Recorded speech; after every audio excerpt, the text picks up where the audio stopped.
Thank you all for your testimony. We'll start with the questions and answers portion.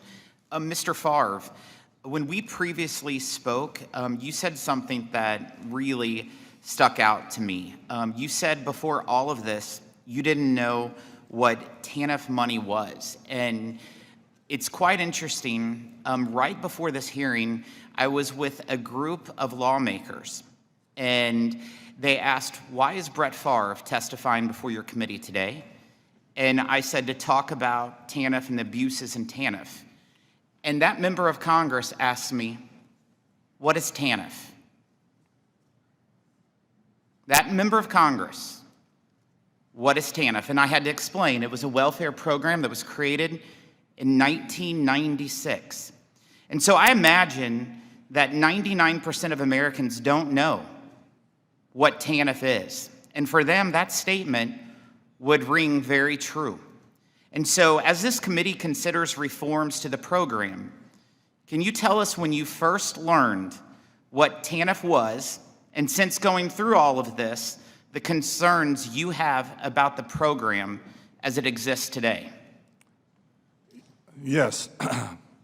April, maybe May of 2020, I was actually on a golf course with my brother and 3 other friends, and our phones started going crazy, and people were asking about Shad White, who I had no idea who Shad White was, and said, "What'd you do to him? He's saying, that you are involved in TANF money," and I had no idea what TANF was, had never heard of it. And was completely caught off guard by this press conference. And if not knowing what TANF was, and later finding out that it is welfare money, I returned the money ASAP, no questions asked.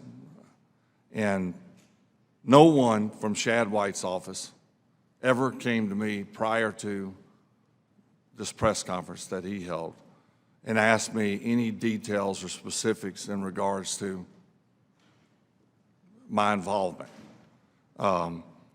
So we filed a defamation lawsuit against Shad White, and in that lawsuit, his top chief auditor, in her deposition most recently, said that the truth, finding out the truth, was quite frankly, was not important. She just wanted to close out her audit. So she didn't do any, it's unbelievable, but that's when I found out, was 2020. The concerns you have about the program, what are those concerns today? Well, I'm here because there's obviously a problem. First and foremost, I think a big problem is a lot of people don't know what TANF is, never heard of it. So we have to educate people on what TANF is, but we have to implement guardrails and guidelines and be strict on how the money is supposed to be used for a lot of reasons. Most importantly, so those families can get the money that they need in situations like myself, or people are in similar situations who are trying to do good and are caught up in quite frankly, a mess. This doesn't happen to them. So, I think we need to educate people first and foremost and teach people what TANF is. But the guidelines are very vague, as I understand it. And so how they're used, the TANF funds, you can kind of stretch that. So non-assistance of TANF funds represents nearly 80% of all of the TANF program's spending, a substantial portion of any government program to operate largely outside of any serious guardrails. Mr. Favre, you have previously shared with me your concern that there seemed to be no one doing much of anything to establish the guardrails on TANF spending. This committee is paying attention. We're holding hearings, we're asking questions of federal agencies and looking at what can be done legislatively to put those guardrails in place.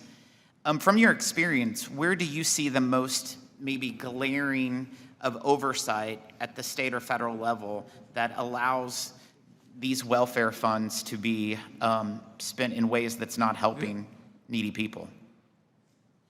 Well, I lived it. So the auditor, this was all under his watch, this 77 to 100 million allegedly that is misspent, stolen, misappropriated. But he chose not to audit. He didn't act until his governor, Governor Phil Bryant, became the whistleblower. So it's got to start at the heart of it before it starts anywhere else. And the auditor, his job is to audit that TANF money. Thank you. Mr. Underheil, your story speaks to some of the work this committee is trying to do to support more individuals overcome adversity and challenging circumstances. And for example, Representative Smucker and Winstrup, they have a bill that allows states to transfer up to 30% of TANF to the Workforce Innovation Opportunity Act to support workforce development activities targeted toward individuals in poverty. Based on your experience with a program in Missouri that provides similar type services, what would it do for individuals and families and communities across this country were we to give states the opportunity to channel more of their efforts and their TANF non-assistant funds towards proven solutions that help Americans enter into the workforce? It would be absolutely life-changing, because if you don't teach somebody how to work and how to support themselves, giving them money year after year, month after month, isn't going to do anything for them. You're going to hold them where they're at. If you don't teach them anything, they're not growing. Thank you. It's a privilege and it's an honor of the people in Southeast Missouri that you're here to share your story. So thank you for being up here. I now